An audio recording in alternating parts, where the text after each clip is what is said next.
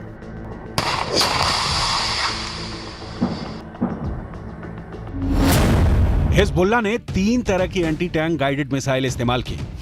ये है कॉर्नेट, इसकी रेंज 5 किलोमीटर तक है। ये रूस की मिसाइल है, लेकिन अब ईरान इसका देसी वर्जन दहलाविया तैयार कर चुका है और ऐसी बहुत सी मिसाइल अब हिजबुल्लाह के पास हैं। दूसरी है BGM-71 TOW anti tank guided missile. Range है 3.5 किलोमीटर। यह अमेरिका में बनी मिसाइल है, लेकिन अब इसकी नकल ईरान तैयार कर रहा है और उसने हिजबुल्लाह को सप्लाई की है। तीसरी है 85 कॉनकोर्स, रेंज 4 किलोमीटर। यह भी रूस ने बनाई है और अब ईरान में ये दोसान नाम से तैयार की जाती है। तीनों मिसाइल बहुत ही घातक है। 7 अक्टूबर के बाद हिजबुल्लाह सीधे जंग में नहीं कूदा था। इजरायल की तरफ से हिजबुल्लाह को चेतावनी लगातार दी जा रही थी, लेकिन नॉर्दर्न बॉर्डर पर जंग की शुरुआत इजरायल डिफेंस फोर्स की तरफ से की गई, क्योंकि छुटपुट शुरुआती गोलीबारी के बीच सबसे बड़ा और ताबड़तोड़ हमला इजरायल की तरफ से ही किया गया था। हिजबुल्लाह के लड़ाकों की मौत जब शुरू हुई, उस वक्त भी हिजबुल्लाह पसुपेश में था, क्योंकि तब तक भी उसे नसरुल्लाह की तरफ से कोई साफ आदेश नहीं मिला था।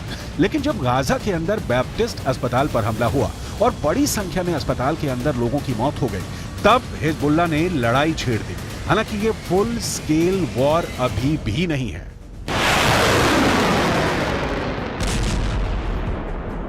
और इस 3 हफ्ते की लड़ाई में हिजबुल्लाह के अब तक 50 से ज्यादा लड़ाके मारे जा चुके हैं। अक्टूबर के तीसरे हफ्ते में तो हिजबुल्लाह के 20 से ज्यादा लड़ाके मारे गए थे, जिसके बाद इस जंग में हिजबुल्लाह धीमा पड़ता नजर आया, लेकिन बाद में धीरे धीरे वो इस जंग में फिर वापस आ गया।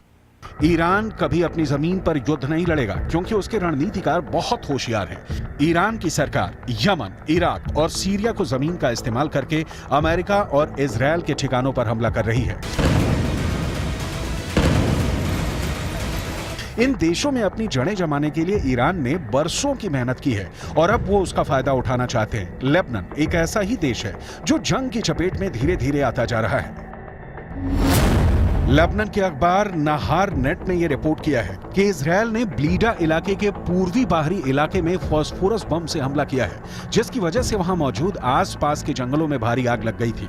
इन फास्फोरस बमों से लगी आग लंबे इलाके में फैले जंगलों तक फैल गई, जिससे भारी नुकसान हुआ। इजराइल की तरफ से लगातार ये कहा जा रहा है कि लेबनान हिजबुल्लाह के कंधों पर बंदूक रखकर जंग में कूदने का जोखिम ना उठाए, क्योंकि इस बार लेबनान बहुत बुरी तरह जंग की चपेट में आएगा और फिर ये कहकर पल्ला नहीं झाड़ सकता कि इस जंग में उसे हिजबुल्लाह ने घसीटा है। इजरायल के प्रधानमंत्री बेंजामिन नेतन्याहू पहले ही ये कह चुके हैं कि लेबनान को इस बार ऐसा जवाब दिया जाएगा कि वो दूसरी जंग लड़ने के काबिल ही नहीं बचेगा। שאתם עושים פה ומה ששמעתי עכשיו מהמפקדים שלכם זה דבר חשוב מאין כמוהו. אתם הורגים אנשי חיזבאללה שמנסים לתקוף את קו החזית שלנו. אני לא יודע עכשיו, כשאני נמצא איתכם, אני לא יכול להגיד לכם כרגע אם חיזבאללה יחליט להיכנס בצורה מלאה למלחמה. नेतन्याहू के अलावा इजरायल के रक्षा मंत्री योव गैलेंट पहले ही कह चुके हैं कि इस युद्ध में इजरायल का बदला ये तय करेगा कि अगले 75 साल तक इजरायल की जमीन पर रहेगा या नहीं।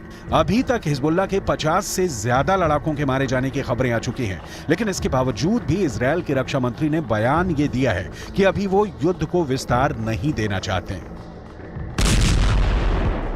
מנהלים מלחמה בחזית הדרומית כנגד חמאס. אנחנו מוכנים לכל התפתחות בצפון. חיזבאללה סופג נפגעים רבים. יחד עם זה אין לנו עניין להרחיב את המלחמה. אם נידרש לעניין הזה, נדע מה לעשות. הכוחות מוכנים בהגנה.